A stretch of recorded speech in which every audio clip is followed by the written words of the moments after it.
Hola, soy Jaime Guerrero y les saludo desde México. Buenas noches.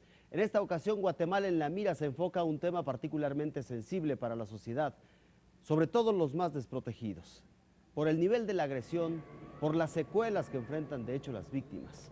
Le hablo de los abusos sexuales, una de las caras más amargas de la violencia en Guatemala. ¿Qué medidas se han diseñado para frenar estas agresiones? ¿Hasta qué grado la pobreza y la impunidad avivan este delito tan doloroso? ¿Los niveles de castigo están a la altura de los ataques indignantes?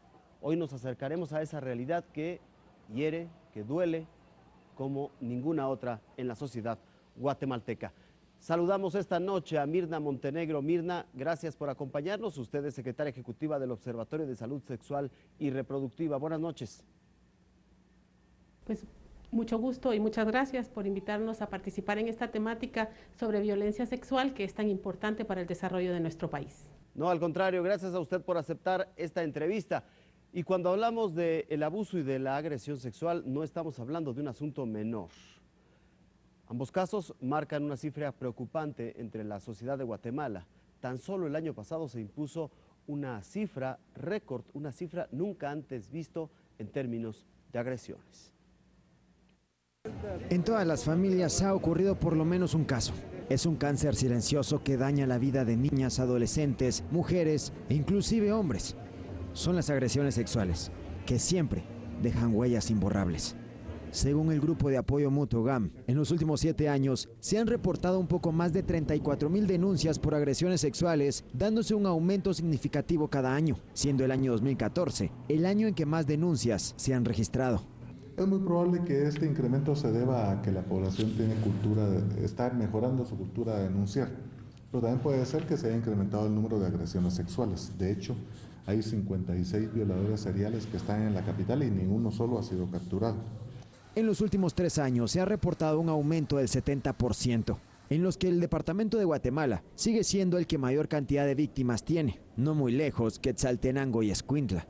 Solo en el último año fueron 23 víctimas diariamente y un promedio mensual de 691 personas. El Grupo de Apoyo Mutuo GAM señala que las agresiones sexuales están muy ligadas a la violencia intrafamiliar, ya que en el hogar es donde ocurre la mayoría de abusos. Pero lo más lamentable es que de un 100% de denuncias por agresión sexual, solo el 2% llega a los tribunales de justicia. De cada 100 denuncias que se presentan por las personas que han sufrido algún tipo de delito, 98% de estas denuncias no llevan a un juicio, a un debate oral y público y por consiguiente alguna sentencia.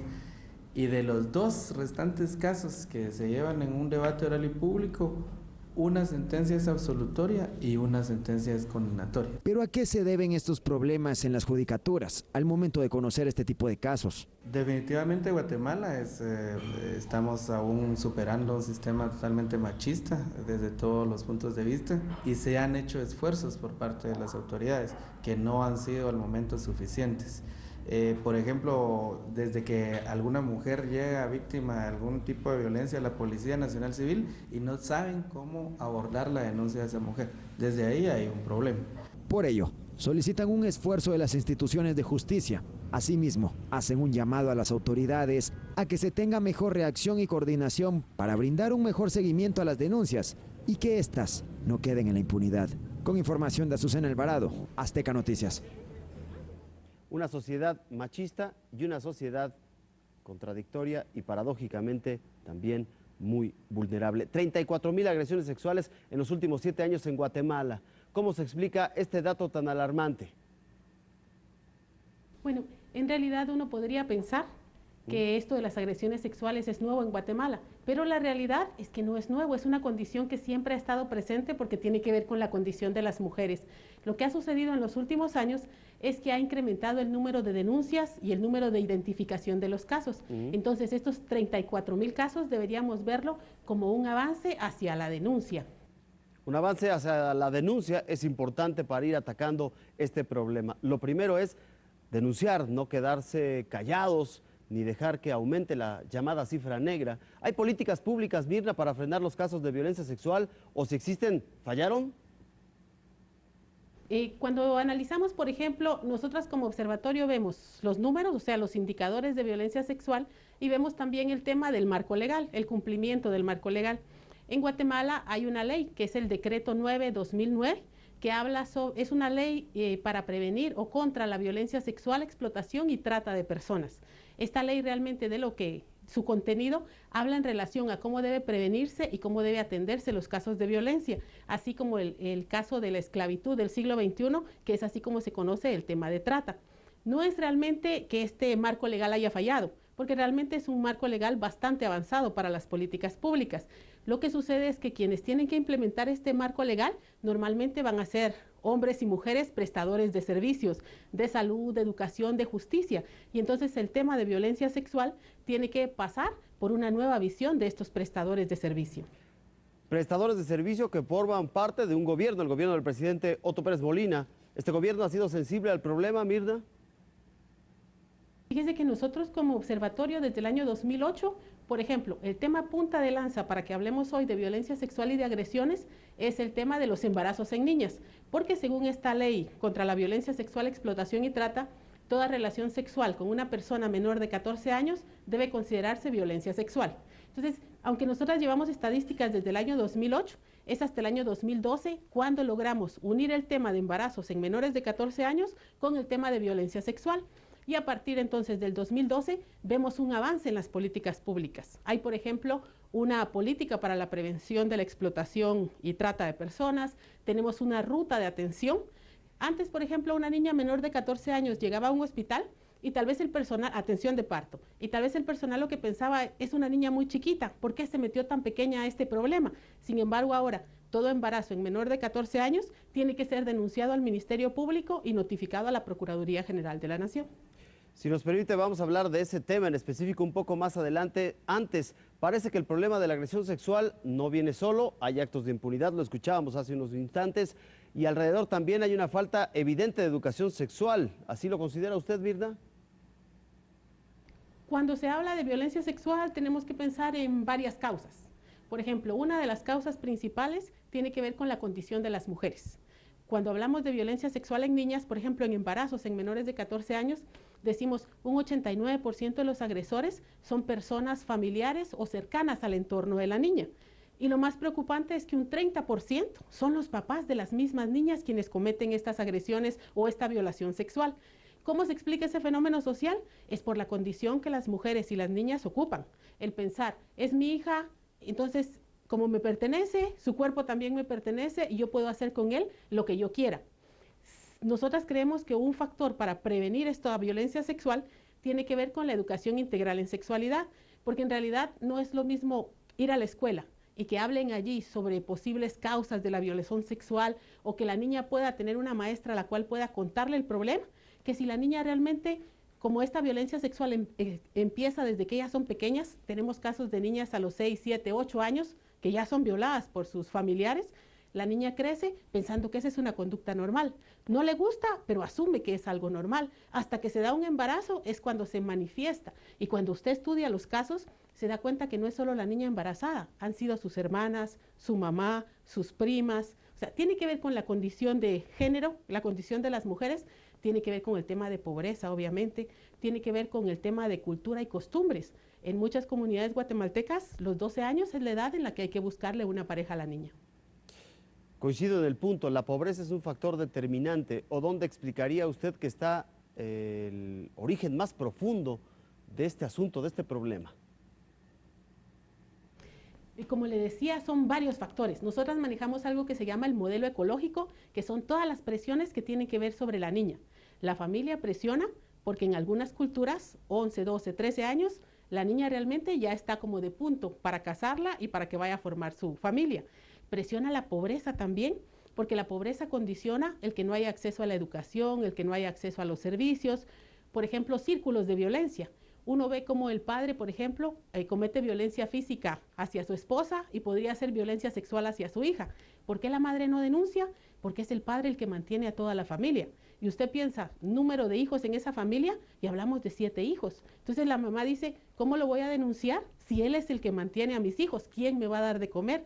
Ahí es donde tienen que entrar las políticas del Estado a darle protección social a esta familia y educación sexual pues a todos los niños y niñas de esa familia. Nos habla usted, Mirna, de una realidad preocupante y lacerante y de un argumento más para romper ese círculo de la pobreza que tanto daña a nuestros países. Hay en Guatemala, o por lo menos lo hubo hace algunas semanas o meses, una propuesta para sancionar con castración química a los atacantes sexuales. ¿Sería la solución? Como el problema es multicausal, las soluciones tienen que ser integrales. Usted puede decirle a una niña, haz un plan de vida y no te cases a los 11 o 12 años, pero ¿qué le ofrecemos como país? No le estamos ofreciendo una educación que sea pertinente a su entorno, no le estamos ofreciendo oportunidades para que ella pueda desempeñar un trabajo. Entonces, como es multisectorial, aquí todos los sectores, la familia, la comunidad y la iglesia, tienen que ver en la solución. Uno podría pensar, bueno, una castración química a un violador y podría ser una medida para disuadirlo de volver a cometer ese hecho. Pero como esa persona va a encontrar usted muchas. Como es un cambio social, tenemos que desnaturalizar la violencia y tenemos que empoderar a las niñas y darles elementos para que puedan desarrollarse. Mirna, ¿cuál va a ser la consecuencia más inmediata para Guatemala si mantiene estos niveles de violencia, de ataques, este índice respecto de la vulnerabilidad, particularmente de niñas y jóvenes? Actualmente vivimos como en un estado de, digamos, un estado un poco fallido y un estado de inequidad. Por ejemplo, nosotras tenemos estudios que relacionan el tema de suicidios en adolescentes con el tema de embarazo, el tema de abandono de recién nacidos con violencia sexual, las depresiones, digamos que la falta de integridad familiar, el desarrollo económico de las familias, porque en realidad el Estado se fundamenta en satisfacer las necesidades de sus habitantes, pero sin necesidades tan básicas como los derechos de la niñez. ¿Qué tipo de futuro estamos formando si no somos capaces de proteger la integridad física y la salud de estos niños y niñas? Mirna, un caso de abuso sexual puede pasar desapercibido, pero hay algunos síntomas que acaban revelando si una mujer sufre en secreto un abuso, un maltrato, y por eso hemos preparado esta investigación. Es en este lugar donde todos deberían sentirse seguros, pero a ella ese viernes le cambió la vida. Él estaba fuera del colegio y me dijo que ya era tarde, que ya no entrara porque ya era tarde. Yo como no desconfié de él, pues entonces lo acompañé y me ofreció un vaso de agua gaseosa y yo se lo recibí, me lo tomé. Después cuando me lo tomé me empecé a sentir mareada, me empecé a sentir con el cuerpo pesado y bueno, solo vi que él me agarró, me cargó y me llevó a una habitación. En ese momento, ella no sabía qué estaba pasando y aunque estaba consciente, no podía hacer nada. Pero lo peor vino cuando ella intentó defenderse. Y él me dijo que ya había estado, que ya estuvo y que si yo le decía algo a mis papás, que les iba a hacer algo, que los iba a mandar a matar, que él ya sabía dónde estaban mis hermanos y todo. Entonces yo lo único que hice fue salir y venirme a mi casa. Me cambié de colegio y después de eso me volví a buscar. Fue que me mandaba mensajes con unos compañeros míos que estudiaban ahí con él, la mecanografía. Después de eso, cuando me volví a buscar, fue cuando decidí contarle a mis papás. Pero el sufrimiento no terminó con la denuncia. Él decidió que ella le pertenecía y que tenía que casarse con ella, y contrató un supuesto licenciado. Llegamos a su oficina y de ahí redactó una carta donde supuestamente ya estábamos casados. Después de eso, el licenciado sacó a mis papás de la oficina y les dijo que ellos ya no tenían derecho sobre mí porque yo ya estaba casada con él. Y después de eso mis papás salieron y después de eso vino el licenciado y Carlos me sacaron y me llevaron por otro lado y me llevaron a una cuadra de donde él estaba, donde unos familiares. Ahí me tuvieron 3 días encerrada, no me dejaban salir ni hablar con nadie, no me daban comida ni nada. Y un 29 de junio me llevaron a un lugar donde supuestamente me dijo que me iban a regresar con mis papás, que me iban a regresar con mis papás, y me llevó a un lado y ahí lo único que él dijo fue que me pegaban mis papás, que no me querían y que no tenía nadie que respondiera por mí. Entonces De ahí, de ese lugar, me llevaron a un hogar. Ahí estuve 2 meses. Yo he ido juez con juez, he ido contando todo. No se ha hecho nada. Yo lo único que pienso es, bueno, ella salió libre, me va a volver a hacer lo mismo a mí, me va a volver a buscar, o le va a volver a hacer algo a alguien. Yo lo que tengo es miedo, que lo del hermano le hagan algo a mi familia. Yo lo único que pido pues es justicia, que sea justicia porque él me hizo tanto daño.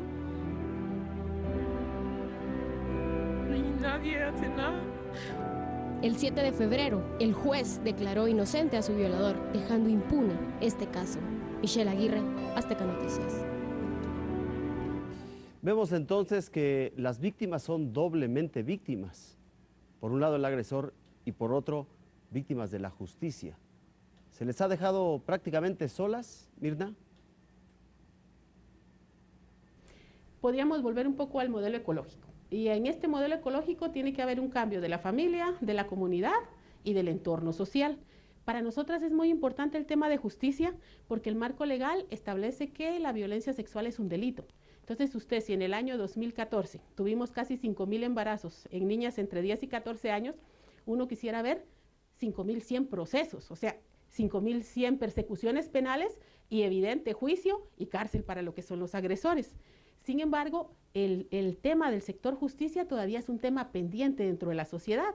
Uno puede ver avances dentro del Ministerio de Salud, algunos en el Ministerio de Desarrollo Social, pero cuando entramos al tema de la protección de la niñez, tenemos casos, por ejemplo, la niña es víctima de violencia sexual por su papá.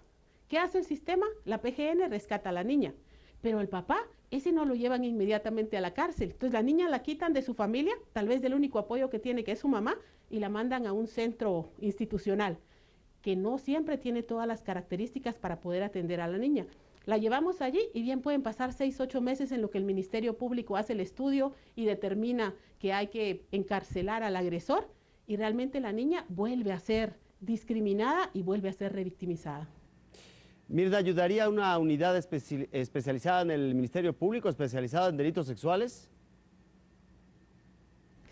Actualmente tenemos una fiscal que es como, digamos que es muy proclive y ha hecho muchos cambios en el tema de género y en el tema de la mujer. Actualmente el Ministerio Público tiene fiscalías especiales para la mujer, tiene 9 fiscalías abiertas en 9 departamentos y tiene un modelo de atención integral que le llaman MAI. Este modelo pues trata de atender a las mujeres y de no revictimizarlas. Sin embargo, volvemos al tema que la norma y el protocolo está dado, pero cuando usted ya operativiza en campo, cuando va a Alta Verapaz o a Huehuetenango o a Petén, el problema es que los funcionarios que estén ahí no saben cómo funciona el modelo. Entonces, una mujer puede llegar a poner una denuncia y resultan diciéndole, ya lo pensaste bien, vas a tener problemas con tu esposo, mejor reconsidéralo. O en el caso de las niñas, porque hablamos del MP como sector justicia, pero también tenemos que hablar del organismo judicial, porque al final son los jueces y juezas quienes sentencian o dan libertad a los agresores.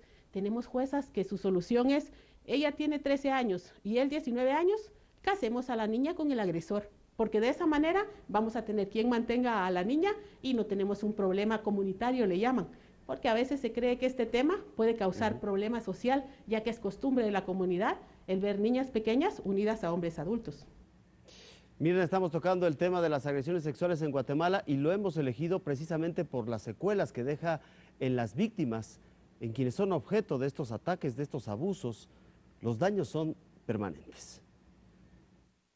La vida de las víctimas no vuelve a ser la misma. Tras haber sufrido una violación, la forma de convivir con su familia, compañeros de estudio o trabajo cambia. Cambia el comportamiento de la víctima, se vuelve desconfiada, se deprime, se encierra en sí misma, se vuelve introvertida. Aunque se dice que no hay mal que dure 100 años, algunas víctimas no logran superar este capítulo de su vida, incluso varias décadas después de haber sufrido el abuso. Tuvo problemas de violencia física, violencia sexual, desde que tenía 15 años, y esta señora que tiene ya casi 50 años no ha logrado estabilizarse emocionalmente y eso le afecta en su vida de relación, en su vida con su familia, en el trabajo.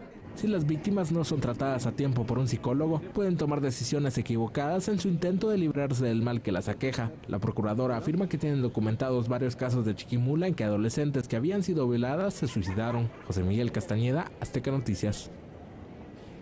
Y nos preocupan todas, un sector altamente vulnerable, ellas, pero dentro de ese sector también hay una doble preocupación porque en el 2013 en Guatemala 3.000 partos se registraron en niñas de entre 10 y 14 años. La mayoría, el 89% de ellas, víctimas de abuso en su propia casa. Ya nos hablaba Mirna de este tema, pero insisto en el asunto. Regresamos al tema. Mire, primero, el hecho que hayan incrementado las denuncias significa que algo estamos haciendo bien para desnaturalizar el tema de la violencia.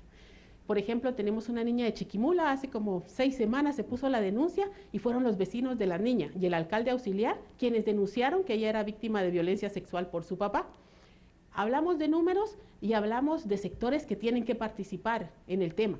Tiene que participar la familia, tiene que participar el alcalde municipal y obviamente tienen que seguirse las normas y protocolos para garantizar la protección de las niñas. No debemos revictimizarlas, sino debemos darle la oportunidad que reconstruyan su vida. Y eso pasa por el hecho, porque asumimos que una niña a los 10 años quiere al bebé, si está embarazada producto de una violación, y socialmente asumimos que ella realmente quiere quedarse con su bebé. Tenemos casos donde las juezas han dicho, le estás negando a tu hijo el derecho a la lactancia materna, de niñitas de 10 años cargando un bebé de 2, 3 semanas. No asumimos que a lo mejor la niña lo que quiere es darlo en adopción o quiere que su mamá se quede con el bebé y ella continuar su vida como niña. Asumimos que una vez que está embarazada, pierde su condición de niña y ya la volvemos una adulta y con pocos derechos encima. Mirna, déjeme hacerle una pregunta un tanto atrevida. ¿Es la violencia sexual una consecuencia lógica del fracaso del sistema de justicia en Guatemala? No, en realidad la violencia sexual tiene múltiples causas. Una es la condición de género, o sea, la condición de cómo nos ven a las mujeres. Otra tiene que ver con la pobreza y el poco acceso.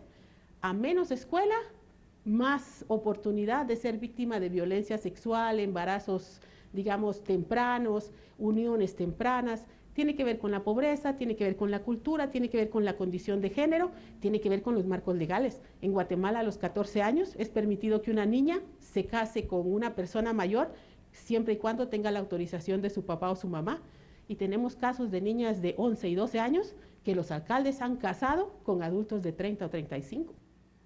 Mirna, permítanos hacer una pausa. Estamos en Guatemala en la mira. Volvemos con el tema. Prevención para evitar abuso sexual. Le daremos algunas herramientas. Volvemos.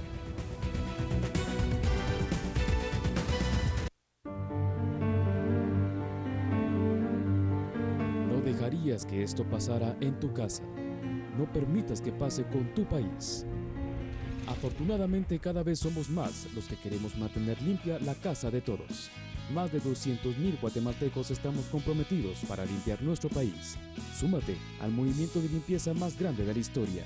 Este 26 de abril, limpiemos nuestra Guatemala.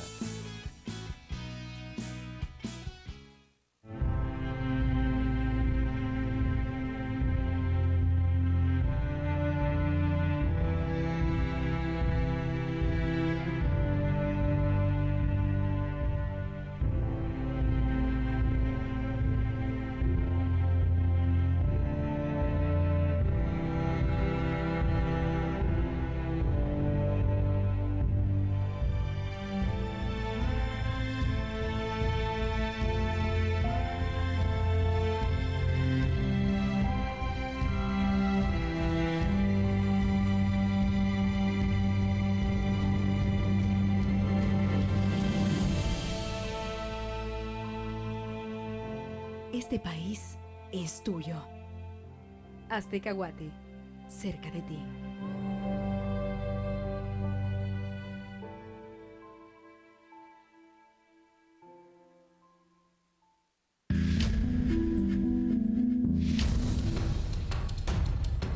Las barreras del silencio se rompen. Yo no voy a cometer tus errores.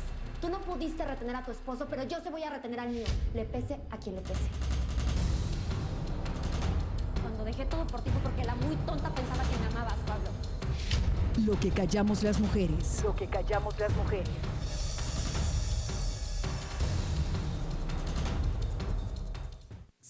programas distintos. Vidas al límite. Historias engarzadas. Hit M3. Los 25 más. Conexión musical. Abren la puerta para que disfrutes la fiesta del verano. La fiesta del verano. Disfruta nuestra franja de las 8 de la mañana, de lunes a viernes. De lunes a viernes.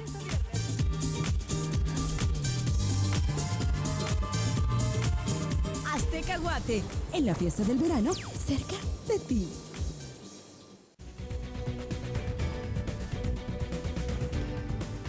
Continuamos en Guatemala en la mira desde México. Hoy la dura realidad de los abusos sexuales que el año pasado impusieron un récord según los datos recopilados, los datos oficiales, los datos al alcance, los datos disponibles, porque también hay que considerar que a pesar de que se han incrementado las denuncias, hay todavía una cifra negra muy amplia, diversa y todavía muy lejos de la realidad que están enfrentando particularmente las mujeres en Guatemala. Hasta ahora, para frenar este delito, la mejor arma es la prevención.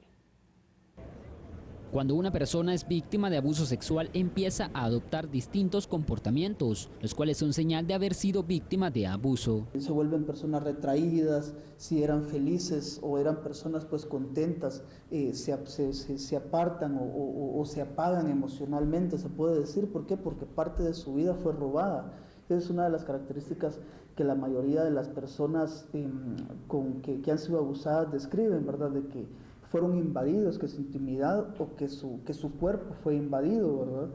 Y eso pues los ha hecho reaccionar ante ciertos comportamientos. Como padre de familia, es importante hacerle ver a los niños, niñas y adolescentes el peligro que puede representar estar cerca de un desconocido adulto. Pero hay que tomar medidas de prevención y no transmitir temor, ya que podría ser de la persona alguien aislado. José Carlos Vega, Azteca Noticias. Estamos platicando con Mirna Montenegro, secretaria ejecutiva del Observatorio de Salud Sexual. Mirna, ¿cuál sería la propuesta para recomponer las cosas, para reorientar las políticas públicas? ¿Qué es lo que, tendría que hacer un nuevo presidente que, por cierto, se elige este año en Guatemala? En estos últimos años hemos tenido avances en el marco de la Ruta de Atención Integral para los embarazos en menores de 14 años. Hemos tenido avances en el tema del Plan para la Reducción de Embarazo en Adolescentes. Yo diría que un nuevo gobierno lo que tiene que hacer es evaluar lo bueno que han hecho los anteriores y cumplir con lo que le corresponde, que es cumplir con el marco legal y satisfacer las necesidades de la población. Y en este caso, violencia sexual es un tema prioritario para la salud y para la vida de las mujeres y particularmente para las niñas. Mirna, profesionalizar a los ministerios públicos para una atención más sensible y adecuada a estas víctimas, ¿cuánto tiempo podría tardar y cuánto podría costar? Fíjense que podemos, por ejemplo, nosotras somos una organización que hace análisis de escenarios políticos y también de presupuestos y de calidad del gasto. Uno ve que el Ministerio Público tiene un déficit ahorita de 400 millones de quetzales para poder terminar el año 2015. Y cuando ve la cantidad de casos pendientes, bien habla de 600,000 casos que están por estudiarse para ver si procede o no. El Ministerio Público tiene que priorizar el tema de violencia sexual y más el tema de embarazos en niñas y en adolescentes. Generar un proceso de capacitación de competencias de su personal, iniciando con las fiscalías de la mujer, que son las responsables, y generar un proceso de monitoreo, porque a veces a nivel central usted hace la política y piensa que como la entiende la cabeza, la entiende el resto del cuerpo. Y cuando hacemos el análisis de cómo se implementa en los departamentos, que sería el resto del cuerpo, nos damos cuenta que hay una gran diferencia entre lo que yo, gerente, pienso y lo que realmente están haciendo. Entonces, el sistema de monitoreo, para que yo verifique si lo que estamos pensando a nivel central es lo que se está haciendo a nivel departamental, ese sería un avance muy bueno para el MP.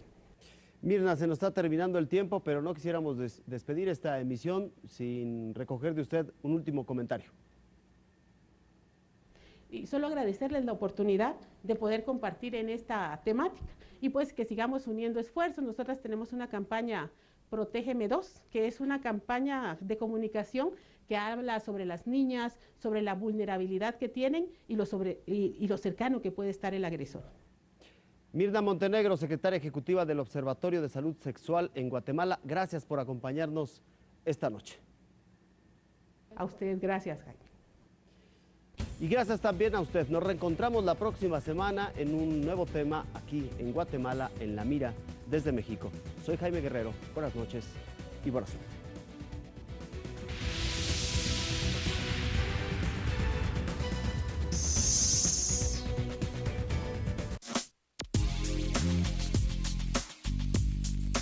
¿Quiere usted tener una figura esbelta y tener unos abdominales como de piedra? ¿Quiere lucir un estómago plano y sin llantitas?